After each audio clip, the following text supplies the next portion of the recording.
अस्सलाम वालेकुम everyone, this is D3 exercise 3C question number 10।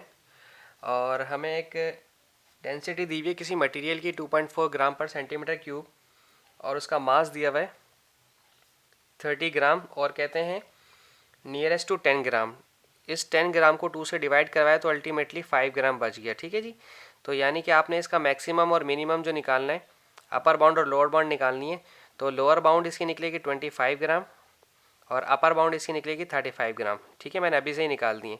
This is lower bound और this is upper bound. ठीक है जी। कम से कम और ज़्यादा से ज़्यादा मास इसका इतना हो गया।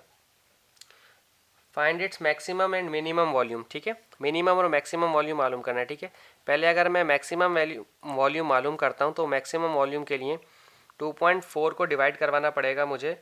सॉरी, नहीं 2.4 डिवाइड नहीं होगा। मास डेंसिटी का फार्मूला होता क्या है? डेंसिटी का फार्मूला होता है मास अपॉन वॉल्यूम।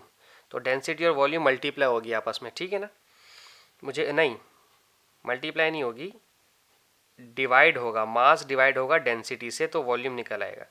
यही पूछा गया है ना, वॉल्यूम पूछा गया, मैक्सिमम वॉल्यूम। हाँ जी, हाँ जी, वॉल्यूम पूछा गया है।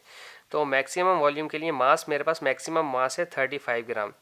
इस 35 ग्राम को 2.4 से डिवाइड करवाएं। सो दिस इज़ 14.5 समथिंग बन रहा है, 58। तो मैं इसको 14.6 कर देता हूँ, राउंड ऑफ टू 1 डेसिमल।